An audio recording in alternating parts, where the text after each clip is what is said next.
couldn't help but notice your pain. My pain? It runs deep. Share it with me.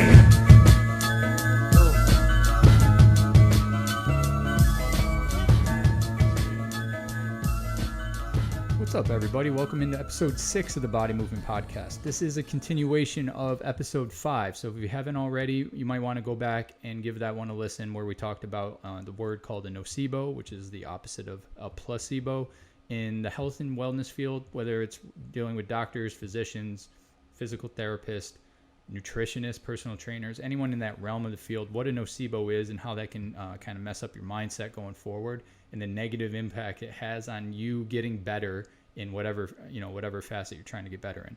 So here in episode 6, we're now talking about the solve. Now that we know this thing exists, how can we have a better outlook on getting more fit, overcoming injuries, starting a rehab process, prepping for surgery, whatever it may be. We're talking through the solutions now that we know this thing exists, and it's very prevalent in the healthcare and the physical therapy realms and industries and sectors. So we're talking about how can we solve those problems and the mindset we need to have, both as healthcare providers or experts in whatever field we're in, and as the patients. So we're picking up part 2, episode 6, continuation of episode 5. We hope you enjoy it. Give the video a like and subscribe. Appreciate having you on board, and we'll see you in the next episodes. One, we kind of talked about, like, I'm not going to tell people they're going to be pain-free, but I'm going to give them a rehab timeline. So there's a pretty well, and we can even, throw this graph up or share it at some point, but there's a graph I show people. If I have 6 patients in a day, I show it 3 times. And it just shows, and I'll come back to it all the time. So it shows 2 lines. One is pain, one is function. When you start a good rehab process, that's meeting, and it's a little difficult, not ultrasound and electric stimulation or whatever. Yeah. So when you start a rehab process, and this is probably similar into nutrition and whatever else you have, for 6 weeks, your pain isn't going anywhere. If it does, if it improves by then, bonus. Yep.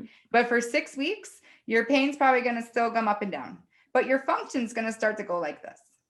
Right. And at about 6 or 8 weeks, those 2 lines are going to start to gap more and more until your pain becomes background noise and your function is doing whatever the heck you want to do. Right. So you're living your life, you're going out, you're doing things. It's there. You might notice it, but not the same way. And but I'm not even going to talk that far. That's what you're thinking in your head, but sure. Right. And again, this more programming, but it's like, this is a pathway where it's like, okay, I am understanding, at least for now, living with what I have and the way I feel is normal, normal. I don't have to dwell on it. I don't have to feel bad about myself because this hurts. I just need to focus on what I can do. And if I'm moving my body, that will become secondary. Not that we don't need to fix it, not that we don't have to pay attention to it, but it's not living right here, right in front of my face 24/7. Right. So sometimes it's as simple as letting people talk. Tell me your story.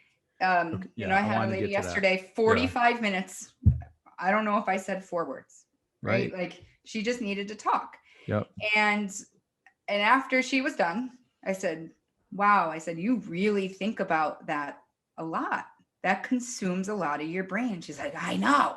And I'm like, okay. So we need to start to make a transition where we can think, and I know, again, in my head, this is what I'm thinking, but then I, have her stand up, and she did some squats, and she did some things against the wall. She was out of breath a little bit. Yep. And I'm like, this is awesome. Like, this is stuff you can pick at right away. Do 10 squats 10 times a day, get a little out of breath. Let's get you moving in the right direction. Right. And then, it's on my end, and I still catch myself, because this is stuff I'm trying to move away from, is not bringing it back to that pain. Right. Now they're feeling good and thinking about function. And then I go ahead and say, how's your knee feeling now? Right. So it still hurts. Right. Because it's going to hurt for 6 weeks. So this is heavy stuff, because we're deconstructing the way we interact as people. So we talked about this, I think, in episode 2 or 3, and we can go back and reference it, but I was talking about we were talking about the problems in the healthcare system, and how doctors and nurses and even even a top physical personal trainer who's very busy with lots of clients, our interaction time with them is like this, right? It's like you sit in the doctor's office, you're waiting, they bring you back in the room, they come in for 5 minutes, you get to say 50 words. What's your problem? What's your problem? We're going to fix it. Here's the plan. Boom. And I'm out. You were just talking about that patient. You had 45 minutes with them. You had a 90 It's even better. So she called and she called and I talked to her first. Back, right? Yeah. And I talked to her for 25 minutes on the phone. Right. And then I said to one of my colleagues, I'm like, okay, that's supposed to be everybody is an hour. I'm like, we're going to make that an hour and a half. Yeah. And I still went over, right? Because it just went over. That's what you could tell she needed. So a goal of this episode right now is we were talking about like, all right, so I get it. Like we want to be a solutions based, right? We're built on developing yourself. It's an individual accountability, but we're also calling out the healthcare system, calling all the bullshit. People are going to keep going to the doctors. They're only going to have these small little interactions. So is this like how big is the mountain we're trying to tackle right now, right? Because it's huge. I said you're right. So you were able to get to that good spot with that patient because you've moved to a cash-based practice. You're seeing less patients, but you're giving them better care. You had 45 minutes for this woman to pour her heart out. Where in the healthcare system, again, I'm going into a doctor. They're triple booked. They got 3 patients in 3 different rooms. They look at a chart, boom, boom, boom. I'm going to fix this. This is the plan. You're going to do this, and I'm out. How can I be, if I'm a healthcare provider and I'm in that system, I can't work around that, right? Like there's not a workaround unless I say I'm going to see less patients. I'm going to book longer time to do patient history, which we're finding is like, what's the solve for, what are we trying to tell to these people that are providers, personal trainers, nutritionists that they're the experts. Every word that they say, and it becomes even more important if that time you spend with them is less.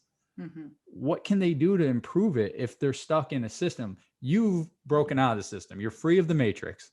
You can see a patient as long or as little as you want at your own whim. If I'm a PT in a practice and I have to see 8 patients an hour and I'm rotating in this cycle and one of them's doing exercises on their 3rd visit, this one's just came in for patient history, so I got to consult with them a little bit. I'm speaking shorthand because I'm stretched for time. Yeah. So what are we saying? Like, is there a solve here? Is there be better with your words? Like where are we trying to go with this? Yeah. I mean, I think, there's a few ways with that. One is, one is to educate ourselves, right? So for example, if we're sitting here as healthcare providers and pointing to an image and saying that's your problem, you're not reading the research. Right. You are not reading the research if that is how you're treating somebody.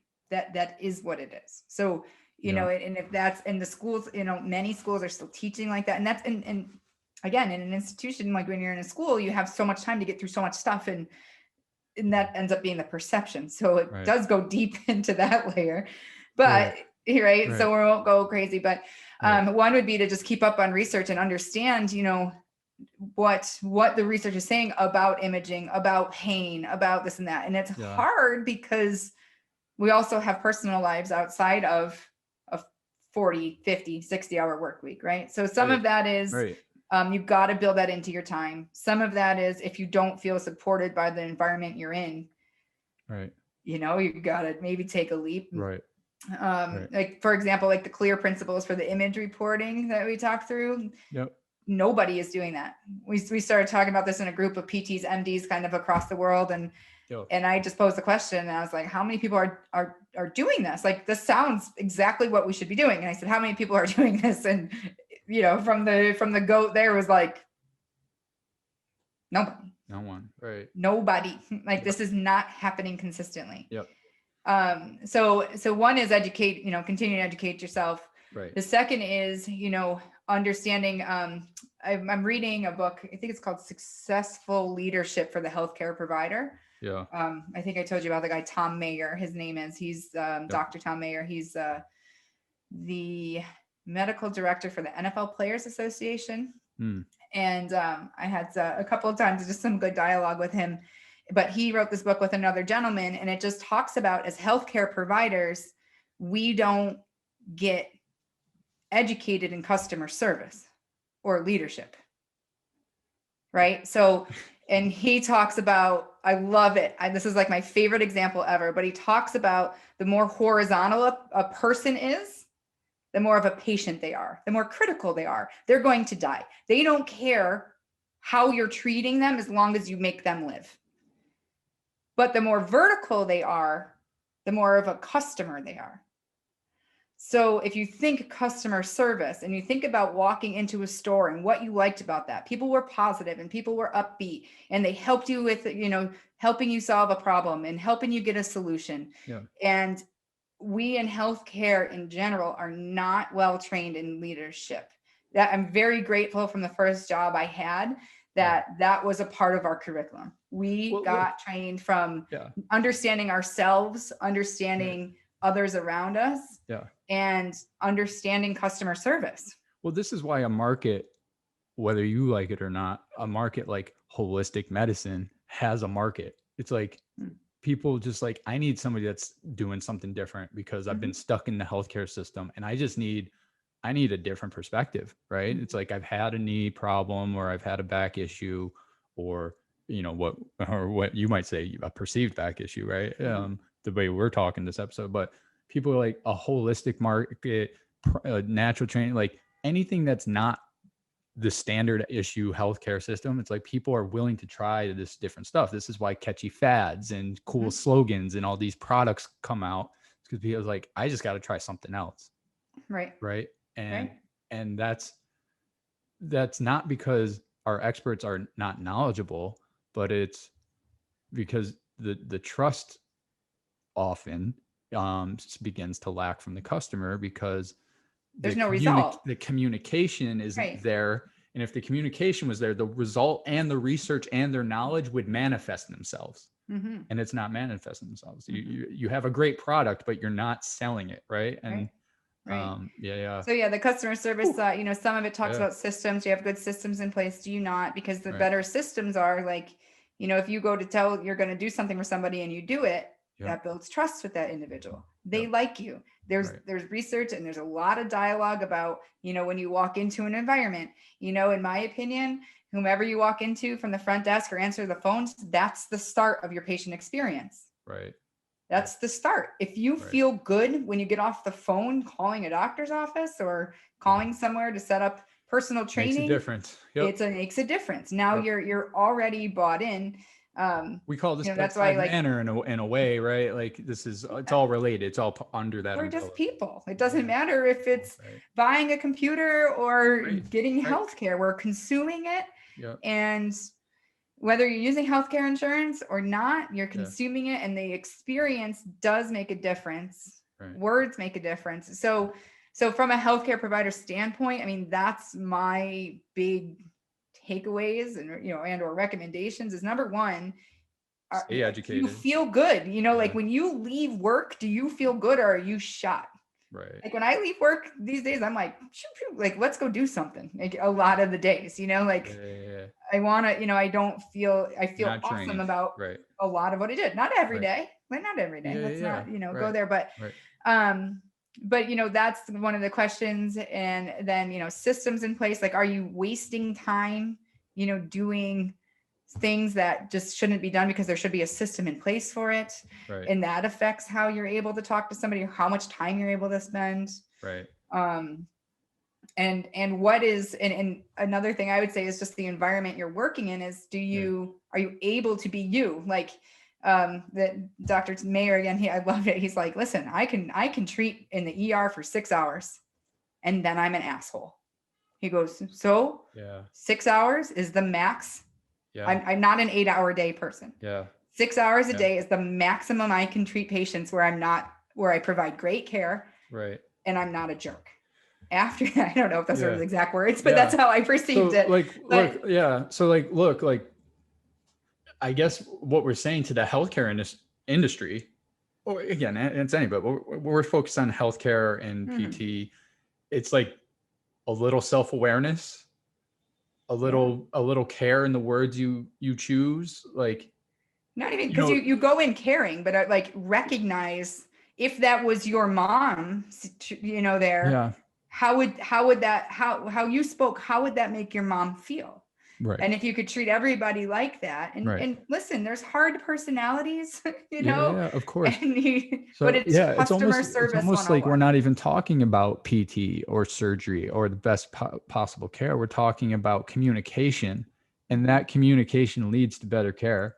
So we're saying right now to healthcare providers, like, not when I say care, take more care in what you're saying, be more aware.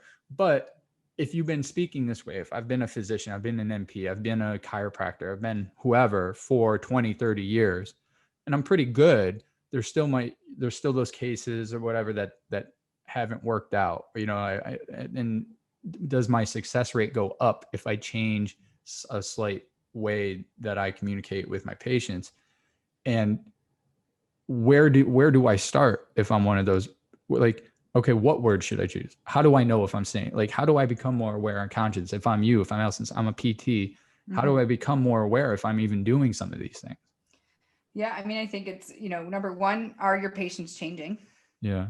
Are they following your recommendations? Right. And are they getting better? Right. Yeah. Like, so this whole outcome-based discussion is a little bit fatty, FADDY. Yeah. It's a fad, right? It's a fad. But it's one of those things where you really need to look yourself in the mirror and say, am I changing the outlook of health for this person? Right. Am I doing everything, or am I asking people about if they're smoking or not? It took me 5 years to at least just ask somebody because I wasn't comfortable. Right. And are there like resources or manuals or trainings that people can like look at this stuff and say, hey, I shouldn't say I'm going to fix this person. I should say I'm going to improve your symptoms. There's some article. I mean, I don't know, I have an article somewhere, but like there are things published about about nocebos and about language, about patient-centered care, and what does that mean? Evidence-based practice, and what does that mean? I mean, evidence-based practice is, by definition, research, patient goals, and clinical experience. And so we get very heavy research, and this bubble over here is enormous. But what makes the best care, which is not new, this was how evidence-based practice was defined 15 years ago to me in school. Right. It was patient values, evidence, and clinical practice. And those three things merge in the middle. But somewhere along the way, we got so heavy into research and so away from, clinical practice has always been a big one too. Like, oh, it just works, so I do it. But, are you measuring an outcome? Is the patient reporting they're better, or are they not? And if they are, that's fine. And then I ask you to dig deep to say, are you changing the overall health picture for this patient? So they might feel better, but now have you gotten them to what, the basic guidelines are of 150 minutes a week of moderate activity and 2 days resistance training? And are they moving regularly? Did you get there? And if, as healthcare providers, that's one of our basics, because that does help a lot of things and reduce your risk of a lot of things, is movement and exercise. But we don't talk about it. So we're getting to the end of this nocebo and language thing. So look, so here I am now. I'm sitting here on the other end. I'm Matt. I'm the common man. Like I'm the healthcare patient, right? And if I'm sitting here and I've listened to us rant for the past 20, 30 minutes, I'm like, all right, Jesus Christ, my healthcare providers are fucking my brain up every time I go in. I've been having this pain. These two on YouTube with 30 views right now are just shouting into the abyss. And I said, how big is that mountain we're trying to tackle? And it's like, we're taking an Andy Dufresne from Shawshank pickaxe to this huge mountain. Yeah. So, all right. So that's on us. It's why we started this thing. We're trying to call out the bullshit in the healthcare system and the problems that exist, and like, hey, we got to be better as healthcare providers. We got to do better. Like, we need to focus on customer service and the way we communicate. Me now, I'm a patient. I'm out there. I'm just a regular guy. I have some pain. I have some injuries. I have some aches. I'm trying to fix my diet, and I'm seeing these experts. Now I know through this podcast and this YouTube episode we're doing, Jesus Christ, what these people are saying every time I go into the thing, like I'm getting mind fucked every time. So what am I going to do? Shop around for a doctor and see who has the best language, the best words? How can I, as a patient right now, the healthcare system is what we have here in the West, in the United States. It's what we have. It's what we're stuck with. So are we basically saying, hey, don't give your doctors a break, or ask better questions, or how do I push back if maybe what the doctor is saying, or the nutritionist or the personal trainer is telling me to do this? How am I supposed to know if like that's the right thing to do? Or how should I say this doctor's what the doctor's saying might be right, but I feel shitty after I work with them? What do I do? Like now I'm sitting here, it's like, Jesus, do I even want to go to the doctor? You know, it's like, right. what the hell are they going to tell me? So how do I and me, the rest of the common people out there, shift our mindset when we're dealing with our physicians? Do we have to ask better questions? Do we need to push back more? But we're not educated, so like we're behind the 8 ball. Yeah, I mean, I think I think you get my question. I do. It's a huge, big problem. How do I deal with it, knowing that problem's not going to go away overnight? Right. There, the floor is yours. Yeah, I guess first and foremost, I would never say people shouldn't go to the doctor, right? That's what I'm saying, right. Medicine is amazing, and we're going to always come back to that too. But what I want people to do as an individual, and these are conversations I'll have with my patients, is, when you leave that office, when you leave any office, anywhere, working out, whatever, number one, do you feel better? Number two, number one, in your gut, when you walk out of there, are you like, yes, we're getting there, right? Yeah. Number two is, do you have a plan or a solution / usually more of a plan of what the timeline will look like for whatever it is you're dealing with? How long might it take? What are the expectations of how I'm going to feel? So, what's the plan and what should I feel? The why, like what is it? More so the what, like what is going on and what do I need to do? And, the next part about that is I really, really try to talk people to not look to a healthcare provider to fix them versus give them tools in which they can fix themselves. Right. So if you're leaving a provider and they're like, I can do this and I can do that and I can do this for you. Yeah. That's a little yellow flaggy to me. Like, unless it's like and just think about stent, your artery is closed and you need a stent now or you're going to die. Okay. That person's more horizontal. They're less of a consumer and they're a patient, right? Like they're are a patient right now. Yeah. So unless it's that versus, if something's going on and they're like, well, exercise, this is how we can help you get to exercise. These are some great resources. Here's some people that will help you with this part. That's not my scope. That's their scope, but you need to take the step and call them and they'll help you from here. So again, like a plan.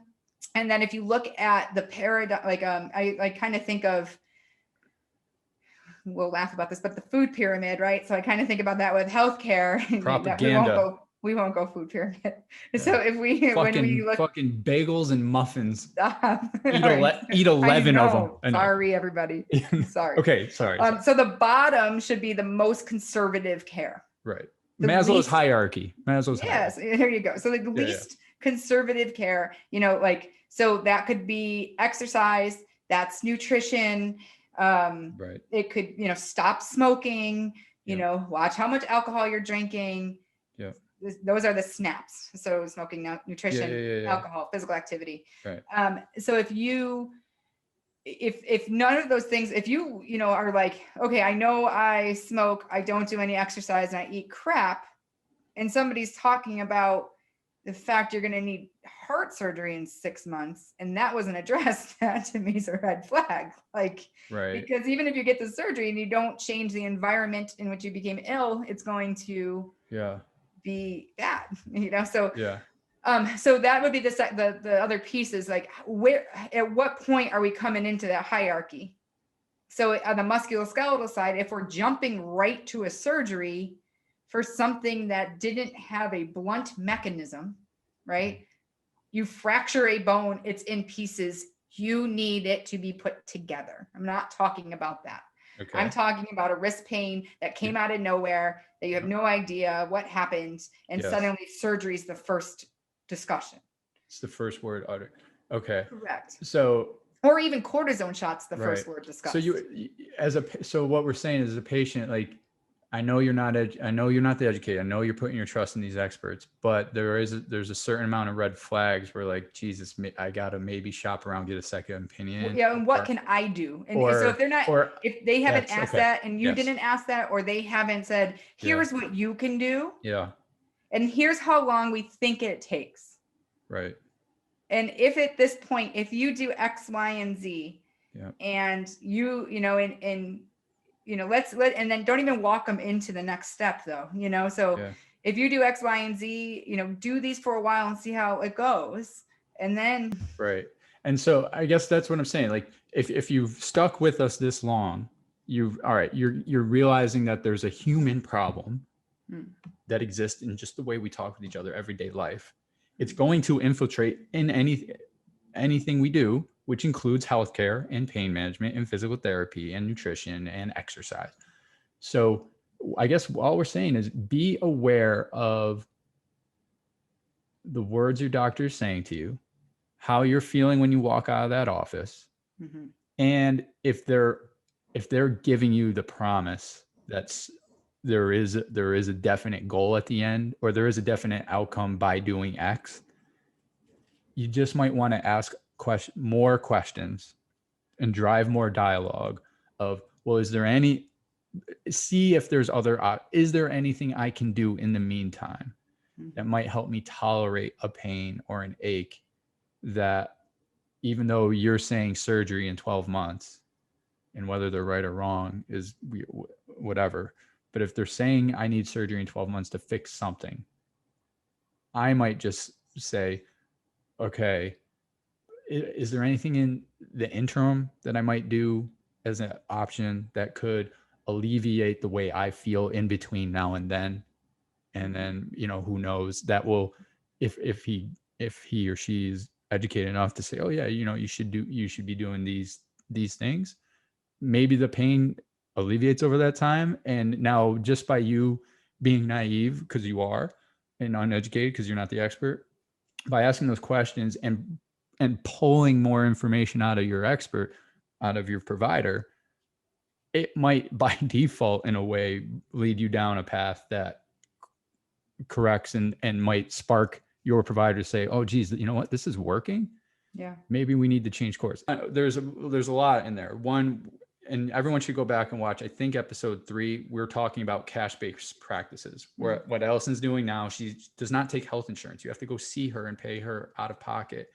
We talked about how that actually might save you money and provide you better care because you're getting one-on-one time. You don't have the red tape of being in an accredited system. So like right there, you were trying to sell this to a patient because, hey, like I can provide you with an array of options, and we'll get more into the weeds and in the depth of your body and your probably your psychology to see what's really going on, and then see if surgery, you want to investigate, you really want to see what's going on. The human body is complicated. And she's like, I understand it's a little expensive though, or whatever she might want to say. This place takes my health insurance. They go to them, and the first thing that PT says is you need fucking surgery. Yeah.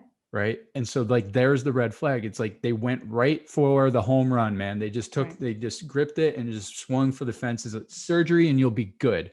Right. And so that's on the patient though, right? So this woman, her goal. So this is to the point where if your goal going to a doctor is I need surgery, okay, you're going to find it and you're going to get it. Yeah. If your goal going to somebody is, I don't want to get surgery, what else can I do? Right. And they say you should just get surgery. Right. Unless it's an imminent life threat. Right. imminent, like you're going to die And tomorrow. we're not talking cancer, hearts. We're No, talking we're pain talking, management. We're talking injuries. This is a PT podcast. So like, sure. it, So, it but might if scale you go out in to with other that things, but yeah, goal, right. if you go in with that goal of, I don't want surgery, can you help me find a way? And the first thing you hear out of somebody's mouth is, you should just go get the surgery. Yeah. Done. That relationship is over. That should be over for both of you. Done. Yes. This Over. is what I want. This is the quote I want. All right. I'm not kidding. But yeah, I mean, so that to me, that is crazy. So as an individual, it's what are you looking to get out of it? What do you want? yeah. And yes, people are going to need surgery. I know that it's there, but I think if people dig deep and change and understand that, to get to where they want to go, it's a journey and it's a process, and it's not a quick fix. Yeah. Ever. I mean, and just think about this is just a huge mountain we're attacking. How long we've been talking just about this. I don't know how many other ways to say it, but we're trying to tackle it from both ends. Like, okay, I'm not educated. I'm not an expert. I'm a patient, but I got to be aware of this stuff now. And I don't think we're trying to scare everybody. We're just trying to prepare them. And on the other hand, we're trying to get the healthcare providers to like, dude, you got to change a little bit. Like, you got to be more self-aware. Let egos go, I mean, but this is why I wanted to start the podcast, because it's like every time I had an injury, I would talk to you and I'd say, well, this is what this person said to fix this, and you're like, or like, hey, my wrist is bothering me. You're like, yeah, that's because your shoulder's messed up. I'm like, no, my wrist hurts. You're like, I know, but it's not your wrist. And I would like to say that I did tell him his shoulder's messed up, but that's because he's my brother. Right, we're talking about language, right? But I would never say that to somebody in my office. Our interactions, all of like this whole episode could be erased on the way we interact. Right. But my whole point was, there's got to be more people. There are more of you out there than we give credit for.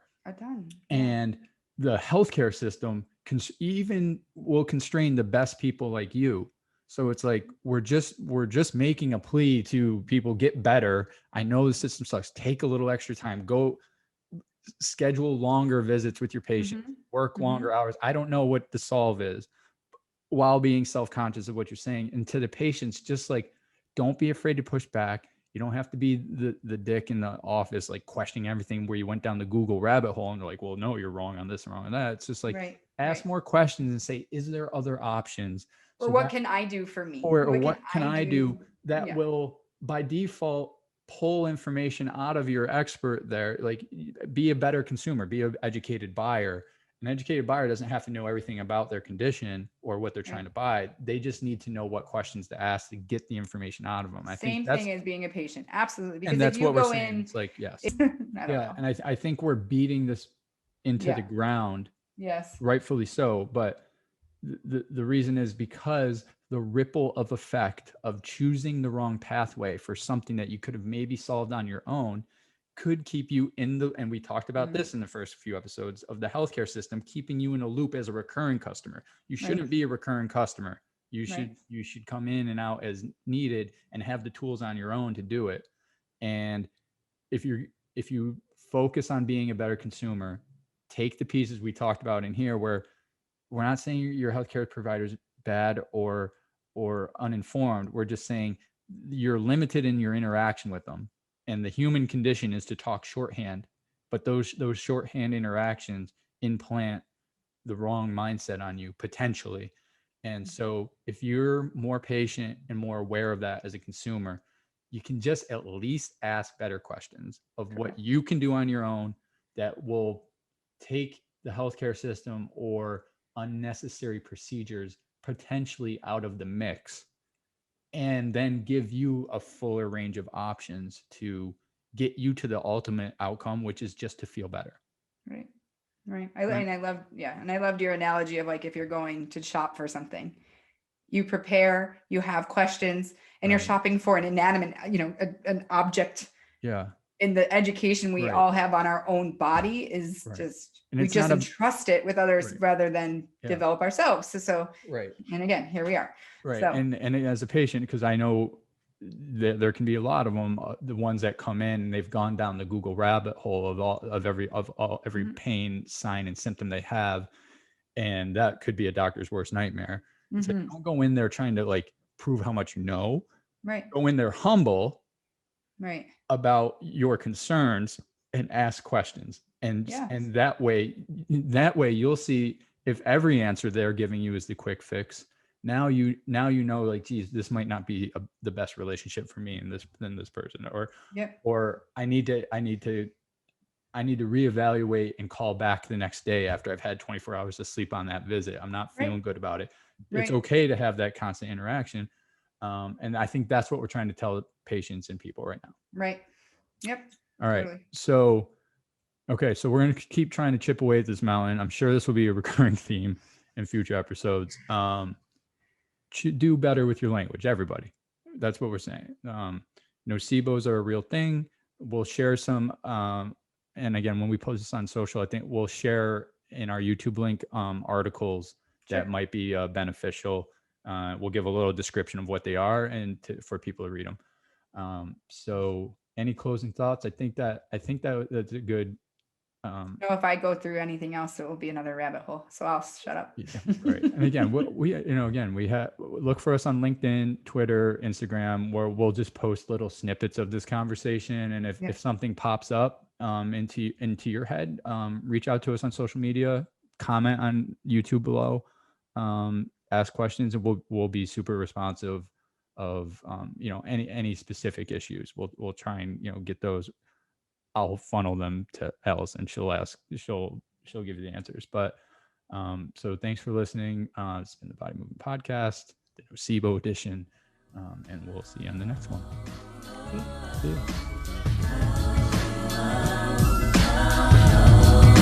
you.